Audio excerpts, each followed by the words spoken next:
So the big question is this: how do small business owners like us grow our leadership, develop our teams, and scale our business in a way that allows us to get our products and services out to the world, yet still remain profitable?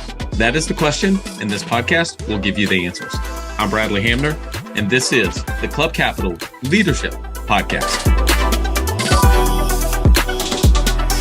Hey, before we get into today's episode, did you know that Club Capital is the largest accounting and advisory firm for insurance agency owners in the country, providing monthly accounting, CFO services, and tax preparation? Check them out at club.capital. Welcome to another episode of the Club Capital Leadership Podcast. My name is Bradley Hamner, your host. On today's episode, we have Rob Dubé. You know, I do say often that I really love today's guest, but this one, I don't know, it spoke to me. I really enjoyed learning about the 10 disciplines he walks you through in our opening about kind of his background and his origin story. But if you're a leader, if you're an entrepreneur, small business owner, which I know obviously many of you are, I think as he goes through the 10 disciplines, if you're much like me, you'll see some areas that, hey, I think I'm doing okay there. I've really worked on that. But then you're going to find some areas that you can really improve and maybe recommit yourself to some things. And so I think you're really going to love this episode. It really spoke to me. Without further ado, here's my conversation with Rob Dubé.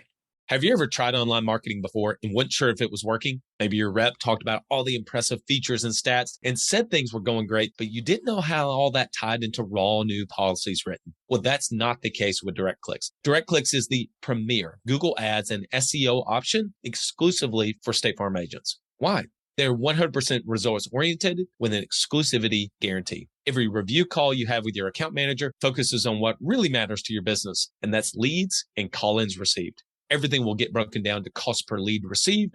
By investing with DirectClicks, you're going to free up time and energy to focus on what's most important in your agency and doing what it is you do best. This will be the best investment you make for your team by spending confidently and scaling your agency today with exclusive online marketing partner, DirectClicks. Visit us at directclicksinc.com. Ambition is the first step towards success. It's time to level up your agency. And Coach P Consulting will help you do just that by using the same strategies he used to sell over 700 life insurance policies in 2021 alone. Now, this is not your regular one and done type coaching. You'll get personalized coaching 2 days a week, every week of the month, and you'll get a live look behind the scenes of his team training and an office that's performing at the highest level. There's a reason Coach P Consulting is the fastest growing coaching company for insurance agency owners in the country. Coach P will train your team alongside his own and show you the exact steps they're taking to achieve Chairman Circle, exotic travel, and multi-line presence club, and be one of the few agents to be selected to have a third office. So whether your goal is to be at the top of your local market or amongst the best in the country, this training will give you the strategies and the tactics to get there. For just $250 a month, you'll get high-level coaching each week from someone who is already getting it done at that level, and his strategies work, and it's time to put them to work for you. Sign up at coachpconsulting.com and get your first full month for free when you mention the Club Capital Leadership Podcast. Rob Dubé, welcome to the Club Capital Leadership Podcast. Bradley, thank you for having me. It's an absolute honor. I'm grateful for your time. Oh, we're grateful to have you. We love to start with background and origin story. Just love to hear the journey that people have had in their life and kind of how they got to where they are and the experiences that have shaped them. So why don't you kind of take us back in time and bring us to present day? Sure. Well, the entrepreneurial bug bit me when I was 14. I started a business with my best friend, and in high school, we started selling blow pop lollipops out of our locker. And then we'd have all these businesses all through high school and college. And we graduated college, we started the business that the two of us still own today, although we don't run it. And that's called Image One. Along the way in 2004, the two of us sold the business to a public company. And we had the unique opportunity to actually buy it back in 2006. And so we had that experience. And when we bought it back in 2006, we put all of our focus and our energy into taking our culture to a whole nother level. So that's what we've somewhat become very well known for in an industry that probably isn't the most sexy industry in the world, which is selling multifunction printers and copiers. So in 2020, we created a succession plan. We put a CEO in place, and I partnered up with a person by the name of Gino Wickman, who created something called the Entrepreneurial Operating System, or EOS. And he is also the author of a book called Traction. And the two of us partnered together and created something called the 10 Disciplines for Managing and Maximizing Your Energy, which is a cohort and coaching program for people who have mastered their outside and they're ready to begin mastering their inside. Oh, I love it. I love it. All right, we're going to dive into the 10 disciplines, but I do have to take you back. When I remember a few years ago telling someone, the problem with business is that you never get a pit stop. And you're going 60 miles an hour down the freeway, you're trying to go 75, but you never get a chance to pull over, take a breath, do a pit stop, change the oil, do all those things because business kind of keeps going.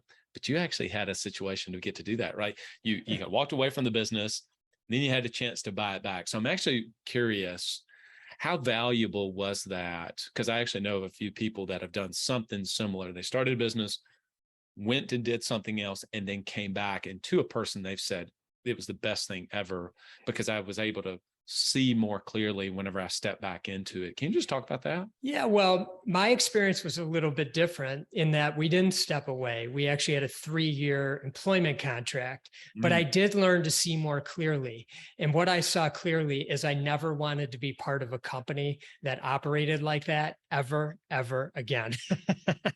So I saw the light, and they were wonderful people, but it was not a situation that my business partner and I were made for. And so that helped us see really clearly.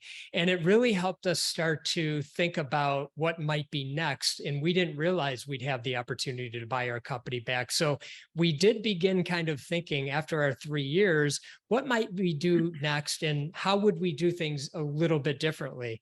And certainly culture was at the forefront. And there's a great book that was a big influence for us.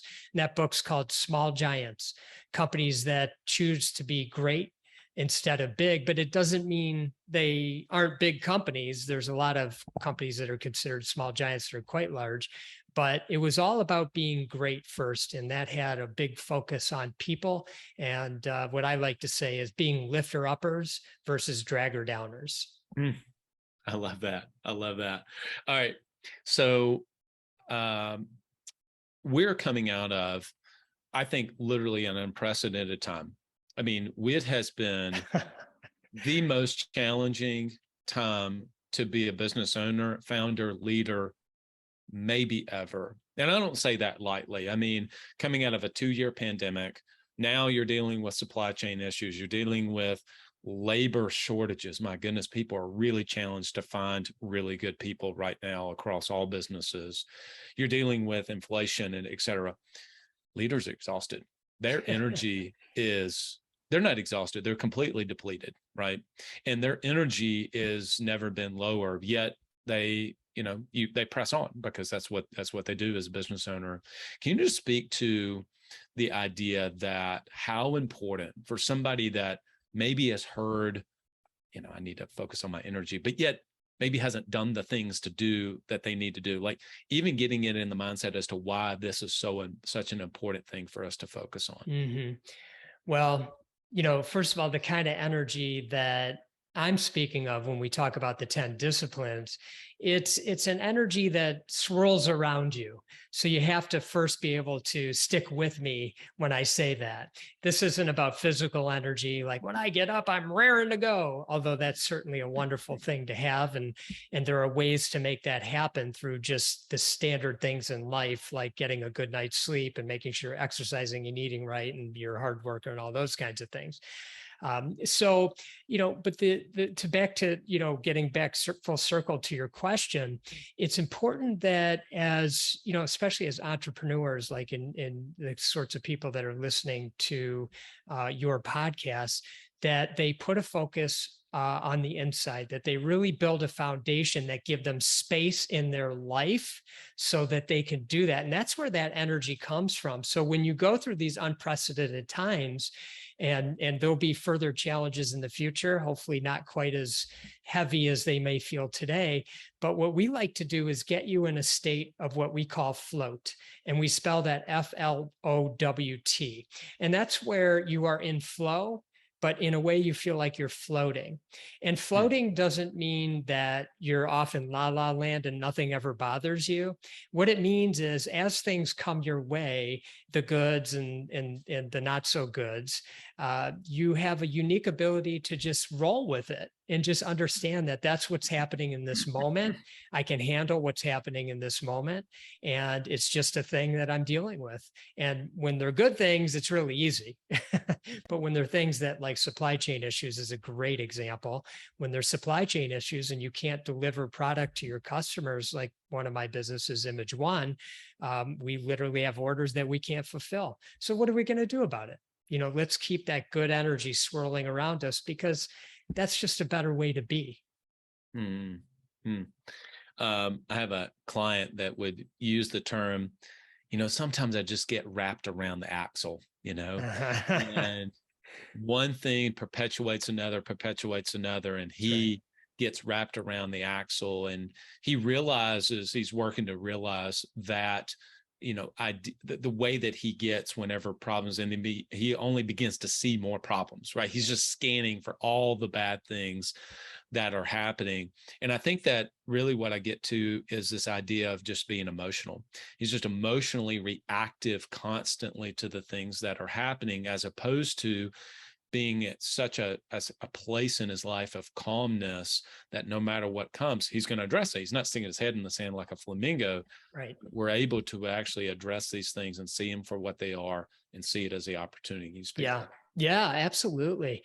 I think some of the things that can give us a little bit of peace is starting by having a focus on what you're going forward to in the future, like a 10-year thinking. And that's one of our first disciplines. It's 10-year thinking. So we get caught up in short-term thinking. And what we want to do is shift our mindset to 10-year thinking. So with everything going on right now, it can really drag you down. But when you know where you're going in 10 years, you've got time. There's no rush to get wrapped around the axle. You can kind of take a step back and say, hey, stay the course. This will all straighten itself out. And I know where I'm going in 10 years. So stay focused, make tweaks along the way, because you're going to have to, but you know where you're going and you're clear about it. And there's such power in that. The other thing, and I'm kind of jumping into the 10 disciplines a little bit, so stop me if this is not where you want to go with it. No, this was great. Yeah. But, as far as getting wrapped around the axle, we really do need to give our mind and our bodies a break. So in discipline number 2, we encourage people to take time off. And in the way we encourage them to do that is actually to take 130 days off per year and not think about business the entire day, which means not checking your email or checking in with your office, letting your clients know you're not available, as well as not reading business books or trying to, up your business game and learn from that standpoint. It's about seeing what else life is all about. And really, again, allowing your mind to get clear of all that. And what happens is when you come back from those times, you have a clearer mind, and you don't so quickly get wrapped around the axle or go down the rabbit hole, or however you want to say it. And just, if 130 sounds like a lot, a couple of things I always like to share. If you just took every weekend off, every US holiday, and about 3 weeks vacation, you're darn near 130 days. So, if that takes a little bit of the overwhelmingness out of it for people, take a bit of solace in that. But even weekends these days, entrepreneurs are always on their emails checking, and they could be out their kids' ball game and they're on their phones. So, we really encourage you to let it go. Another thing that can be really useful, and this is discipline number 3, is to know thyself. And this is where we encourage you to be yourself 100% of the time, 24/7, 365. It takes a lot of energy when you're not yourself. And oftentimes we hear from people that, and they proudly share that they are like chameleons. They can go into any situation and fit in. And I understand the thinking around that. You want to be able to relate to people and have people, relate back. But there is kind of a funny thing that happens when you're doing that, is you aren't truly authentically you. It's like when you're around those who you're closest with, and your silly self, or your introverted self, or whatever it might be, that's who you are. And actually, people appreciate authenticity. And I know this doesn't come as a surprise to your listeners, but it's worth saying. Don't forget, you pick up on other people's inauthentic personalities. You pick up on it, and so they'll pick up on yours as well. So just be you. We like to say, let your freak flag fly. Be your goofy you, your serious you, your whatever you. People will appreciate you for that. Oh, that's so true. That's so true. Working backwards on that, one of the things that this podcast has really challenged me on, and really, I don't think it's a person. I think I just have felt compelled to just try to share some of the things that I've really screwed up with, and the mistakes that I've made, and to do it in such a public forum can sometimes be very intimidating, right? Because it's easy to want to put out, what we accomplished this, or we did this, or whatever. But the reality is people connect a lot more to the failures and whenever you're authentic, to say, I don't really know. I never figured it out. This is the mistakes that I made. I mean, that was the fact that I actually, if you would in 2015 told me that I would be the host of a leadership podcast whenever my leadership was absolute crap. I mean, truthfully, and I was reading the books and I was trying to do all the things, but I was a horrible leader. I was a horrible leader. My culture was terrible. And looking back on it, I was pointing the finger at everybody else about why my culture was terrible. And the reality was, it was me. I was a terrible leader. I was emotional, and I was overreactive, and I changed all the time, and I switched everything around. It was not good at all. And then the other one that you mentioned is, I think what really stands out to me about the taking the time off is, with the 130 days, is I bet a lot of people listen to this, they would say, how many days did you take off in 2021, or how many of you year to date in 2022? I have no idea. Right? That's so right. Just the fact of actually tracking, somebody's listening to this saying, I don't know how many days I actually have taken off, in the definition of the way that you have laid out, right? Which is really totally different versus, I went on a trip, but then I was listening to business podcasts every morning or reading business books. That doesn't count. You got it. You got it. Tracking it is so powerful because it really tells the story. You do it in your business, by the way. I'm sure you have a scorecard and whatever the key metrics, you're keeping track of it, And so taking time off is a key metric for you in your life, and it helps re-energize your mind and your body. It's just so powerful. Before we move on to some of the other disciplines, I do have to ask somebody, because I would have said this a long time ago for sure. This would have been me. I've been listening to this saying, yeah, but here's the difference. I love business. I love business. I love listening to podcasts. I love reading books. This helps me to relax by doing these things and reading these books. Like, that's somebody's thinking that.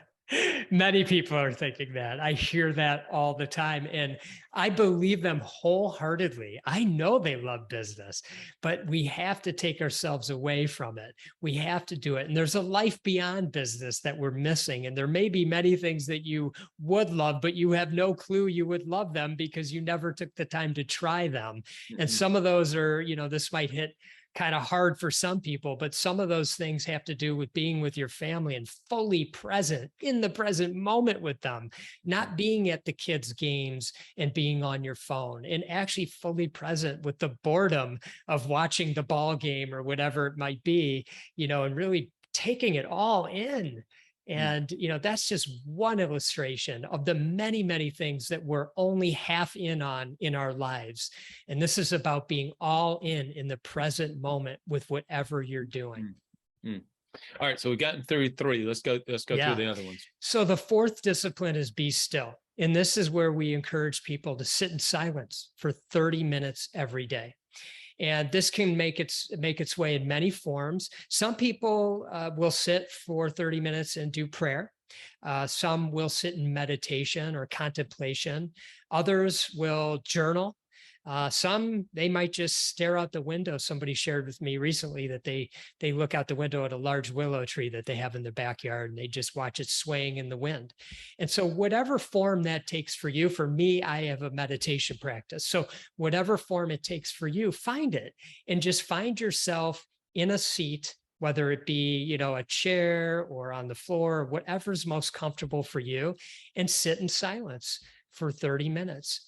And, some people feel a little overwhelmed by that. So you can obviously start slow like anything. You could try 5 minutes and go up to 10, 15, et cetera.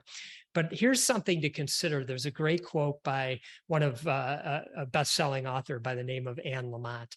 And she says, "My mind is like a bad neighborhood. I try to never go there alone."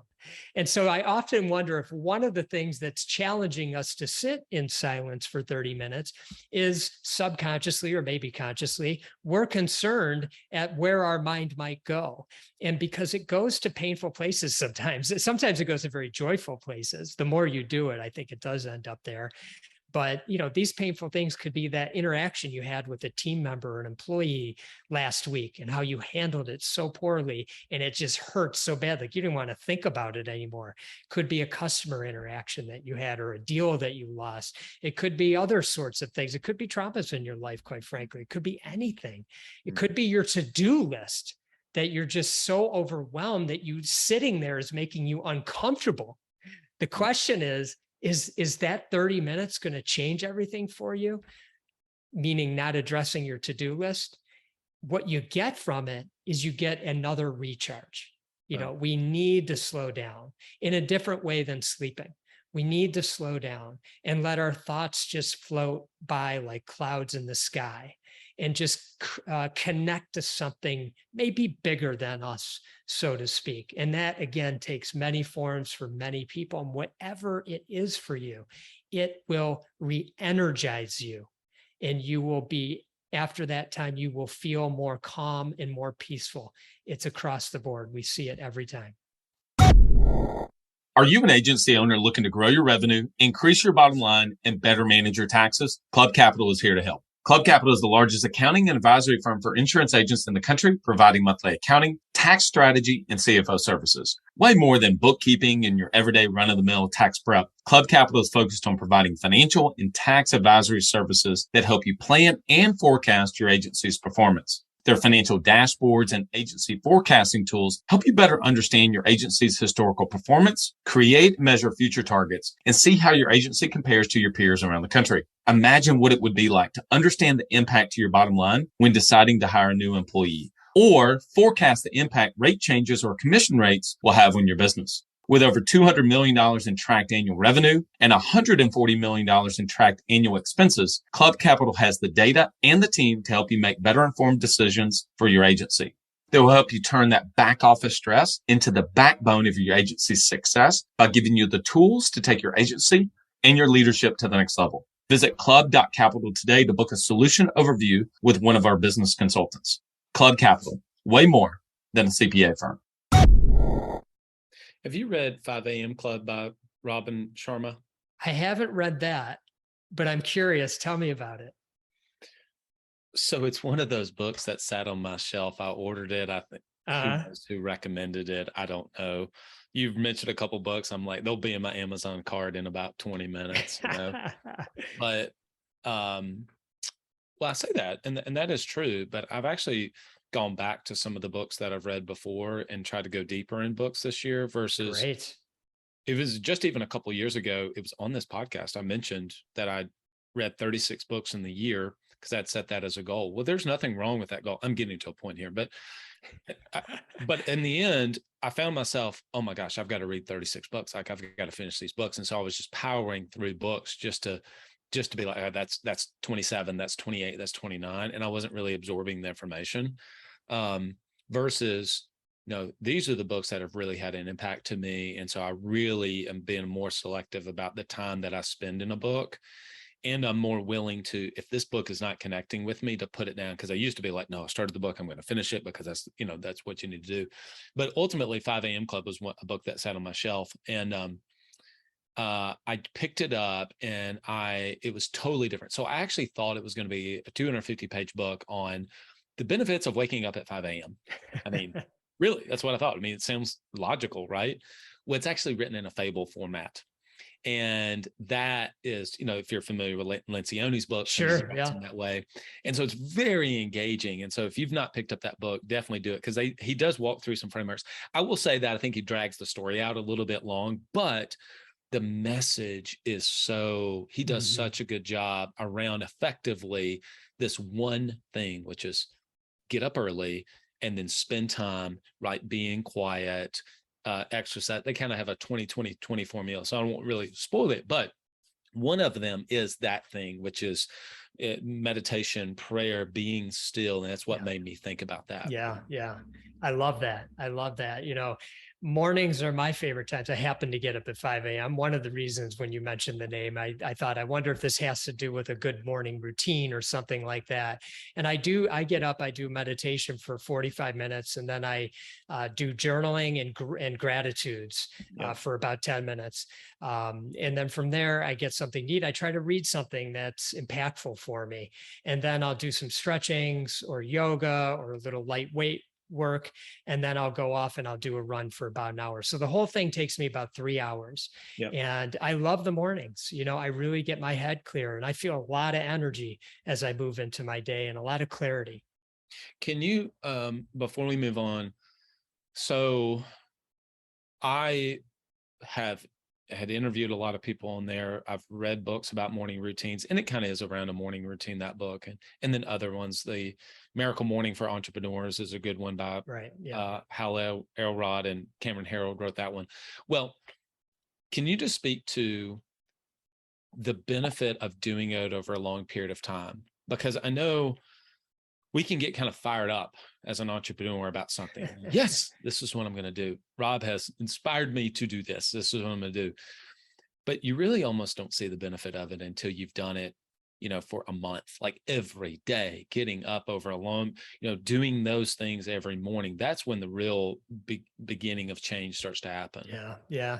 You've said it, and I don't think I'm going to share anything new that anybody listening doesn't know. And any routine or anything that's a discipline in your life, it just took time to get it incorporated into. So you make the commitment, and then you spend, 30 to 45 days or 90 days or whatever it is that the formula is to create that habit or whatever. And then it's just second nature. But, sometimes it requires making a change in your life.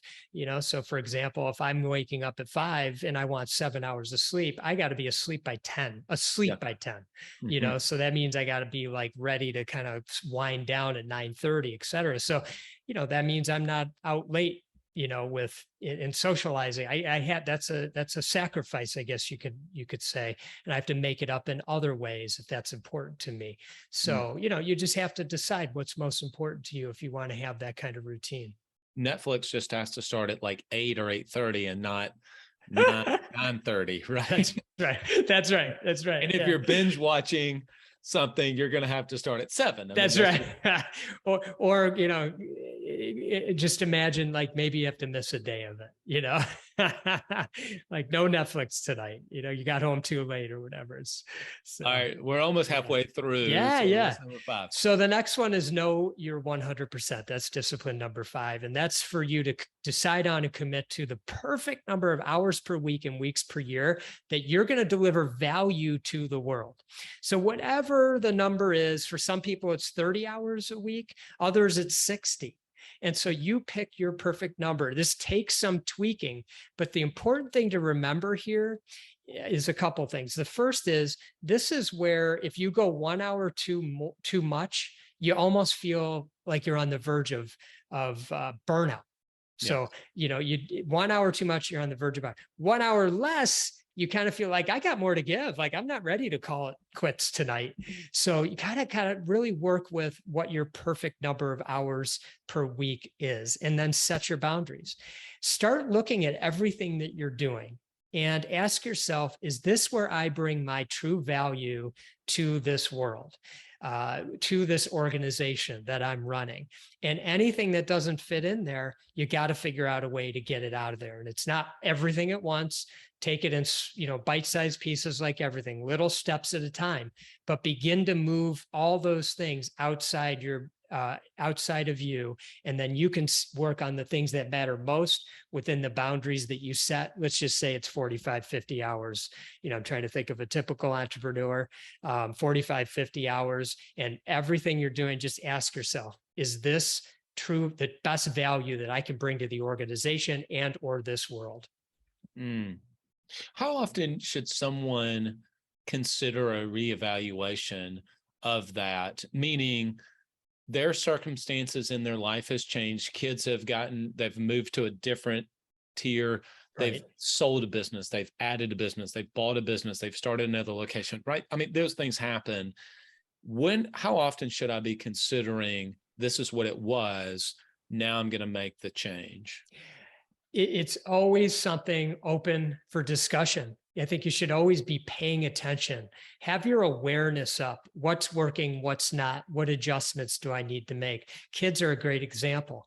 When I set my boundaries when my kids were younger, I actually used to wake up at 4 a.m. So that was, I had my boundaries, but I had to get certain things done before they were awake, et cetera. So by knowing where you are in your life and how you can fit in the things that matter most, that's where you set it. And then as things evolve, as things change, you start to shift, but it does take awareness. Something I always like to recommend is, when you're preparing for your upcoming week, if you do that, which I highly recommend, say like on Sunday or, whatever day on the weekend, but Sunday's usually when I see people doing it. It takes like a half an hour or something. Just wrap your head around what's going on and start to use that as your time of awareness. What's working? What's not working? What do I need to stop doing? What do I need to be doing more of? And you're constantly tweaking. That's really good. That's really good. Yeah, I would say that when I really recommitted to getting up at 5 3 months ago or so, because it was intermittent. That's what it was. I mean, I was not doing it consistently. I began to, after I went through my routine of what I needed to do in the morning, of journaling. So I have a 5-year journal that I write in, and it's like 4 sentences, which that's enough. I'm usually used to talking, not writing, so I can write 4 sentences. That's not too bad. And then I'll spend time in prayer. And anyway, so I'll go through my whole routine. Yeah. But then I noticed is that usually I've got another hour of there that was absolutely critical working time, because I'm not distracted with my phone dinging and other things that are coming throughout the day.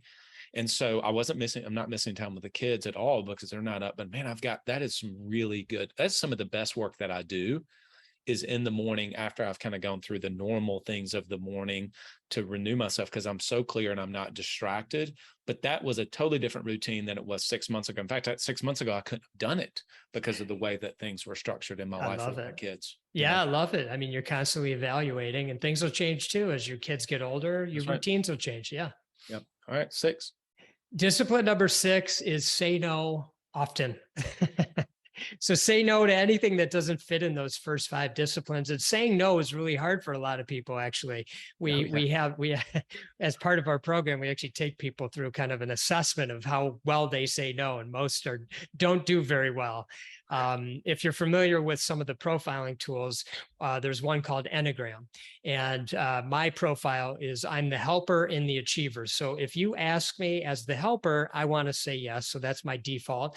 And as the achiever, I want to help you times 10. So I'm going to put all my energy into it. So I have to be very careful about what I say yes to, because when I say yes, it's going to take me some time. I'm going to be involved because I'm all in on it. So, in a few things that come up when we share this with people. The first one that we see a lot of times is, and by the way, there's books written on saying yes to everything. And that's where I'm segueing to.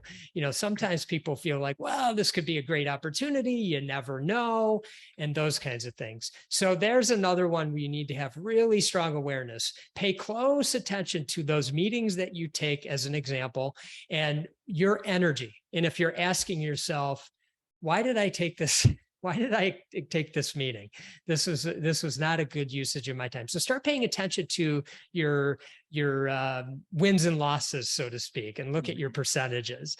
So that's a great one. FOMO is another one. We're afraid to miss out on something because we didn't say yes to it. Helping others and maybe even being involved in the community. This is a tough one for people. I always like to share a story that, sometimes people, they've worked really hard in their career and a friend introduces them to the executive director of this really great nonprofit, and they're looking for a new board member. And the executive director calls up and says, "We'd love for you to join our board. You're an amazing person. Oh my gosh, it makes your heart so warm. You've worked so hard. You deserve it." And you commit to it. And the next thing you know, you got a monthly rhythm that's taking up half a day just to get to the board meeting, to be part of the board meeting, to get back, and you're preparing for the board meeting because you want to show up and be prepared. So really ask yourself, what am I getting myself into? Be really thoughtful about it. And then if it doesn't line up with what your values are and what your boundaries are, then say no. But you can do it gracefully. This is another place where you can really be of service. So think about how you might be able to help the person. So let's just use that board ask. Maybe you say, you know what, this isn't going to fit for me at this time in my life, but I know somebody for you. Let me make an introduction via email if you're up for that. You could do those sorts of things. So just always be thinking about, how can I help this person? That extra 15 minutes that you take to help the person will pay great dividends, and you will save endless hours that you didn't realize you were wasting until you stop saying no. The last thing I'll just say is, if you start saying no to 25% of the things you've been saying yes to, you're already going to save a ton of time. So just try 25% of the time, 1 out of 4. When you're about to say yes, say no to it. See how much time it saves you and how much energy you get back from it. The best use of money is to buy back your time. And one of the best ways to do that is with a virtual assistant. Rock Solid Virtual Assistants brings together top business leaders with exceptional virtual assistants to build successful, relationship-driven teams. The services they provide range from graphic design and marketing to executive admin assistance and everything in between. There are many virtual assistant companies on the market to choose from, but at Rock Solid, their processes and passion for what they do place them at the very top of that list. Not only is their hiring process exceptional, which nets them the very best assistants, but they also provide superior support to their teams for the duration of your time with them. The matching process at Rock Solid is unlike any other, and they have the track record to prove it. Their hands-on approach has proven to increase the success rate of their teams exponentially. So if you're looking to build a rock solid team for your business, reach out to Tracy and the team for a no pressure discovery call at rocksolidassistance.com. They value your success as if it were their own, because it is. Folks, we're having an intervention right now.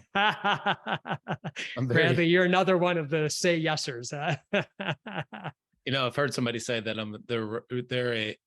they are a recovering people pleaser.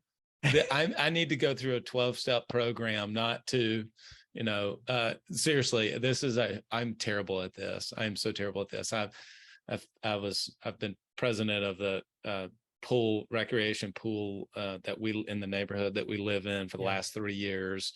Got roped into that. I'm on the booster club at my kids' school. And listen, I love doing that. But yeah, it does end up taking a tremendous amount of time with those. And so it is really hard to say no. And I know people listening to this, because look, you've been successful in business. You've donated to those causes, and those causes mean something to you. Like that neighborhood pool is really special to our family. And so I have visions of things that we want to be able to do there to support it. And so you want to be able to make an impact. And that is a really challenging thing. The thing that stood out to me, though, based on what you said the most, was how does it relate to the boundaries I have set, which means that I have boundaries set, and then I can put a mirror up to it and say, okay, well, actually, given the boundaries, I do have the bandwidth to make this happen. I can say yes to this board. I can say yes to, I think the board is such a great example, because I mean, that one sits home to me. Okay. Thanks. That was good for me. That was Bradley. That's free coaching for Bradley on the podcast. Okay. I love it. Number 7. Number 7 is don't do $25 an hour work. So simply stated, never do anything that you could pay somebody $25 an hour to do. And let me preface that by saying $25 an hour work is really, really important work, I should say. And there's amazing, amazing people that are doing that work. They want that work. They're great at that work. But in your audience are people that really aren't $25 an hour work people. And so when you look at the activities that you're doing on a day-to-day basis, do this as an exercise. And it's going to take a little time. It's going to slow you down, but look at what you're doing and put a pay scale next to it and see what pay scale you're at with this kind of work that you're doing. So for example, if you're going through your emails and cleaning up all the junk that's coming through, is that $50 an hour work, or $100 an hour work, or $200 an hour work, the kind of work that people in entrepreneurial positions are working towards, or is it $25 an hour work? And then you have to ask yourself, should I be doing this? And likely the answer is no, it should be no. And you delegate that out, and maybe you find somebody who can help you with that. And now they take that over for you, and that's going to create more energy for you. And then you're going to be doing the things that matter most in delivering your true value in this world. And it also goes for things in your personal life. I used to mow the lawn when I was in my early 30s, and somebody told me I could actually hire that out. And I dreaded doing the lawn, and it took me half the day to do it, and I wasn't any good at it anyway. And I wouldn't be with my kids. So people know this, you hire that out. So, those are just 2 examples, and there's many, but you will get a return on any investment that you make on this. Okay. So you are going to probably be paying to delegate some of these activities. The investment is going to return, first of all, in greater energy, more freedom, more creativity, more impact. That's what you want. Trust in yourself. And by having more freedom, creativity, and impact, I think you're going to get a hard dollar return on your 25. Maybe your 25 investment's going to turn into 100. Yeah. Okay. And everyone's taking that one all day long. It's just sometimes you can't see it at the beginning. Yeah. You start to see it over time. I agree with all of these. So it's good we went from number 6, I was doing terrible, to this one I've leaned into more and more and more. Awesome. So 2015, 16 or so, I hired my first assistant, but it was a full-time assistant, and I did not need a full-time assistant at the time. Okay. I know all the logical thinking that I had about why that made sense, but I didn't need it. Now the team that puts not only the podcast, but everything together are fractional team members, and what they get done in 5 hours a week, in 10 hours a week, in 12 hours a week is so much more than I could ever begin to imagine. And I know this is not a discussion around an EA or a VA, or et cetera, but it definitely kind of begins to lend itself to that. Right. And so if you've not, people will know intuitively, I need to focus on my IPAs, my income producing activities, right? They're like, I get that. But the reality is you're not going to be able to have enough time to do those kind of things. The only things that you can do, Dan Sullivan calls it your unique ability. That's right. That's right. You're not going to be able to do it unless you've taken the shackles off of the things that you're doing, such as your email and scheduling. I mean, Rob, honestly, like I would have been the world's worst trying to schedule you and I to make this happen. Like I'm not good at that, because I would have overcommitted myself. I would have had 13 podcast recordings in a day, because oh, sure, why not? Let's get them all done in a day or whatever. And I would have been completely depleted doing that and stressed going into it. And so that's kind of an example. I completely agree with this. And I think that technology, VA companies, the advent of companies like Upwork, et cetera, that can help with this has there's just no excuses. What I'm getting at as to why an entrepreneur wouldn't do this. And That's right. And let's end on this one with one more example, because I think it's a powerful one that'll shift people's mindset. Maybe they'll see things through a different lens. How about driving? I know somebody who Ubers everywhere they go. Okay, so they're on the East Coast, and they kind of go between Baltimore and in the Maryland area and DC. Everything's about, because of traffic, everything's about an hour and a half wherever they need to go. So they just Uber every place, and they use that time to sometimes catch up on sleep, sometimes do some work. They open up their laptop and hotspot it, make calls, all those kinds of things, and use their time at the greatest, to deliver their greatest value. I thought that was a great example, because most of us, we just hop in the car and we don't think twice about it. I got to drive an hour and a half, and it's it's a waste of time, but I got to do it. So there's another example for $25 an hour work. I love it. So let me jam through the next three. Yep. Number 8 is prepare every night. And that's before your head hits the pillow every night. Document the next day's plan. So simply stated, this one's very simple and powerful. Before your head hits the pillow, take a look at your plan for the next day. What's going on? And just kind of let it settle into your mind. And that'll give you a bit of peace of mind for the next day. You won't maybe wake up at 2 a.m. with your head spinning about what that meeting coming up or whatever. But a unique thing's going to happen. You're going to sleep better, for one. The second thing that's going to happen is your mind's going to be doing some work for you while you're sleeping. Your subconscious is going to go to work. You might even wake up in the morning, and as you get your day going, you might notice you have the answer to some of the challenges that you were dealing with for some of these activities that you are going to be having in this upcoming day. So just simply stated, it's like 5 minutes. Just look at your schedule, get really clear about what's up, and then let the rest take care of itself. The next one, number 9, is put everything in one place. And this is where you pick the one place you're going to capture every idea, commitment, thought, action item, and promise. And so I see you jotting down notes as we've been talking. I imagine you might have a one place, but many entrepreneurs have many one places. They're typing things in their phone. They're sending themselves email reminders or text reminders. They have Post-it notes. They have journals. They have whatever. They have a million places. What they don't realize is they're letting people down. They're letting people and their family down because they're forgetting things, their team members, their customers, their stakeholders. They're letting people in the community down because they're all over the place. And I see this all the time with our clients. So just pick your one place and have it by your side each and every moment. And so when any of those things come along, an idea, commitment, a promise, etc., jot them down in your one place. My partner, Gino Whippen, he uses a yellow legal pad. I use something that's called a Remarkable. It's kind of like a modern version of a legal. You've got it too. Yeah. Isn't that great? Yes. Yeah. You know, but whatever it is, it could be Evernote on your phone or your laptop or whatever it is. At the end of the day, compartmentalize all these notes, get them in the right place. Hopefully you're able to delegate a lot of them off your plate, put focus on them for whatever it is that you need to do into the future. That is the highest gain activities. And so that way you will, it will lessen your anxiety and stress because so many entrepreneurs have so much going on, they cannot keep it straight.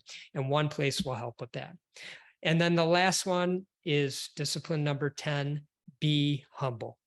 View yourself as an equal to every person on this planet.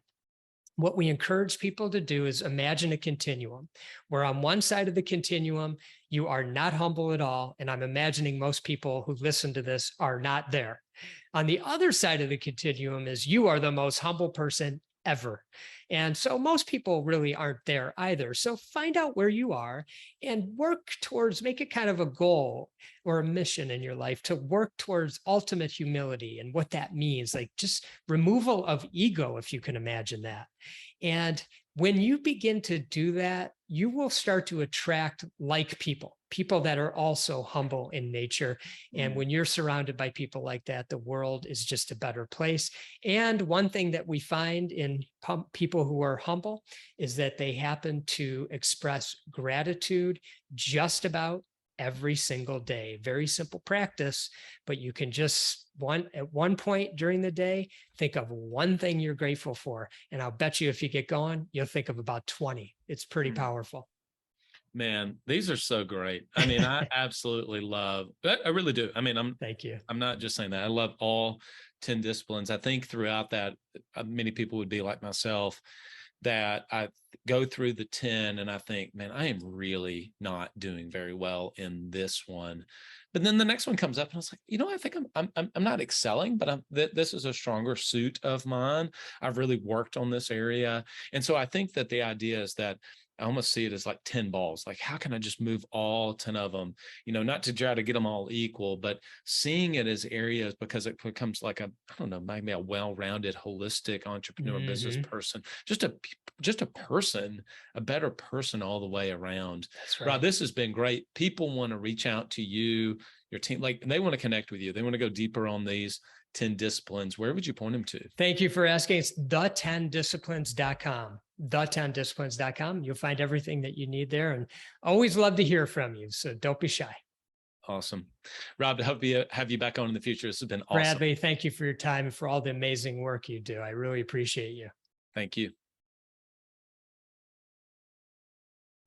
I always try to give 1, 2, or 3, usually it's 3 key takeaways from that podcast. It's hard for me to come away with 3. I think there was just several things that really spoke to me on some of the principles. I'll go through them quickly and just kind of give you my thoughts.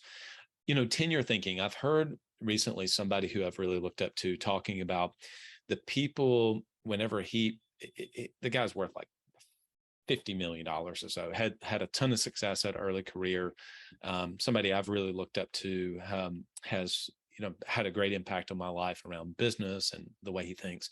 And he talks about expanding his time horizon when he thinks in longer, like in decades, even 20 years or so, how much calmer he is. And he says, anytime he's around somebody that's like a billionaire, he apparently knows somebody that's a billionaire, and has befriended them, how much of a longer time horizon they think versus just what's in front of them today, then this week, this month, et cetera. So that really stood out to me. I think, again, the taking the time off and then measuring how much time did I actually take off, not just looking back and say, okay, I had this vacation. How many days did you really take off that were true free days, completely away from work? I think when he talked about being still every morning for 30 minutes. So this is an area that I did really recommit to recently myself, not just in getting up early, but what am I doing whenever I get up early? Because it's actually really easy for me to want to get up early, get a cup of coffee. I love my coffee in the mornings, and pull up my laptop. That's the easiest thing to do versus being in my journal, being in my planner for the day. And I'll actually speak to that in a second, but being in my planner in the morning, writing down my gratitude, actually doing this on a consistent basis, not just saying, oh, it's a good idea. I do enjoy reading a book in the morning, also spending time in prayer. I'm a faithful person. I am a man of faith, I should say. And so I think that is an important part of my morning routine. And as he said, that can look different from other people. So that's not one that I've licked by no means, but it's one that I'm trying to work through and staying consistent of what I need to do on a regular basis. And it's altering a little bit, like almost like the order in which I do things has kind of changed. Sometimes I'm just reading a book first, then other times I'm doing this. And so I'm trying to find exactly what's the right order for me. But like waking up and just going to the gym immediately first thing, that's hard for me. But for some other people I know, that's exactly what they do. I think that the part where saying no often, I mean, oh man, who said this? What you said yes to got you to where you are. What you say no to gets you to where you want to be. Man, that's so true. That is so true. Being able to walk away from some things. I had to make some hard decisions in 2021, walking away from a few things that I was a part of. Those were big decisions, but then at the end of the day, they paid off. And sometimes it's not even saying no to such a big thing, but saying no to some smaller things that add up over time.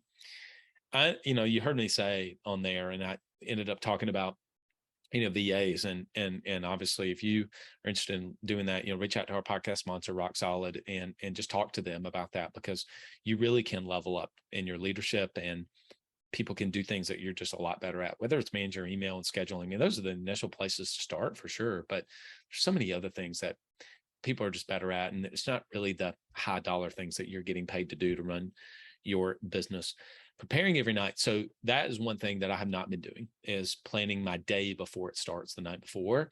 So I'm definitely going to take that, putting everything in one place. So I, just so you know, like I have my planner that I love, is the Best Self Planner. I love that one. I've tried the Full Focus. I like the Full Focus one. I like this one better, the Best Self Planner. I do take all of my notes in a Remarkable. I really like the Remarkable. I know David Peterson, Coach P, has got one. That really helps, especially in doing podcast episodes, has been great for me. I love to use Notion. I used to be an Evernote user. Now I use Notion. The reason I say that is I kind of realized I had like 4 major places I was putting things in, and I need to reduce that down. I enjoy still writing on a legal pad with some things, but I need to kind of rethink that so that I can put everything in one place, because I kind of had everything in like 4 places. So that was a good thing for me to hear.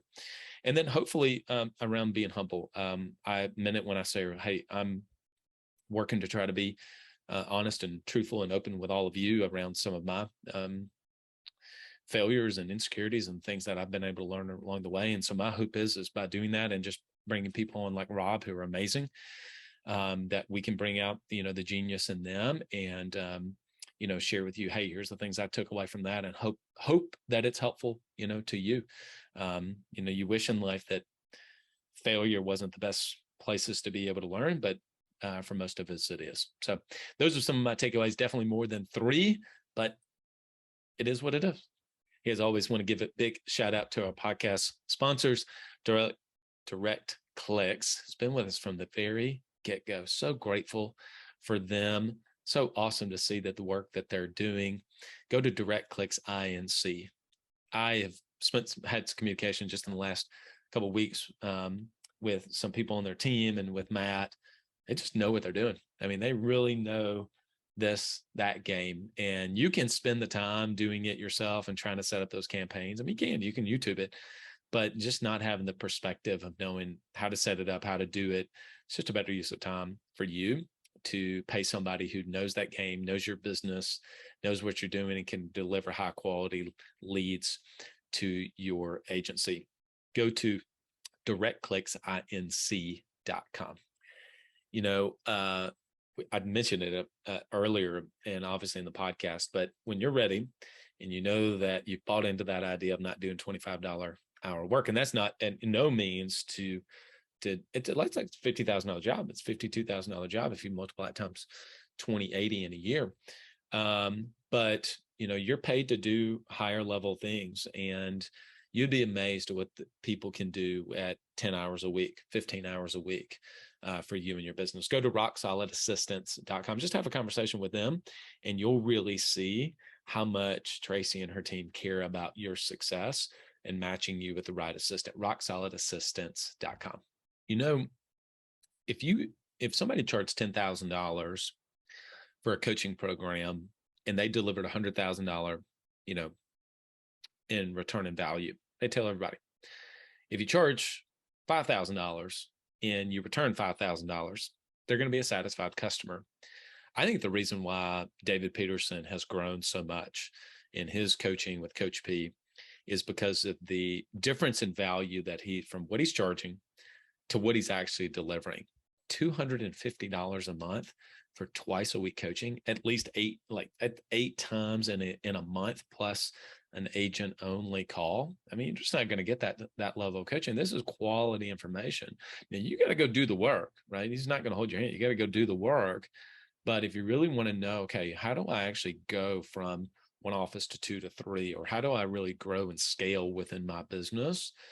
You got to learn from somebody that's actually getting it done at that level. It's exactly what David is doing. Go to coachpconsulting.com and make sure you let him know that you heard about him on the Club Capital Leadership Podcast, and reach out to him and his team. I think take him for a test drive. He'll let you come on the calls for an entire month for free. I mean, why would you not do that?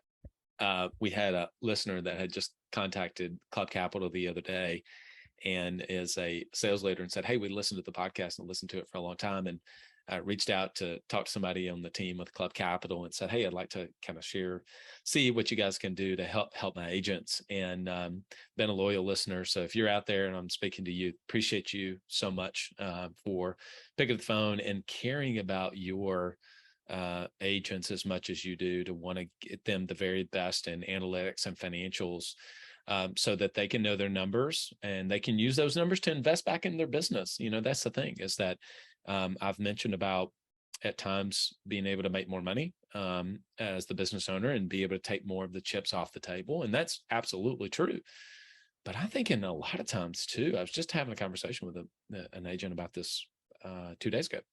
And we were talking about, looking at the financials, seeing their financials to be able to make decisions is, can I afford this person? Okay, yes, we know that the demand is there, the need in the office is there. That took 2 minutes to figure out. What was much harder was, okay, what am I going to pay them? Can I afford that? How much can I afford?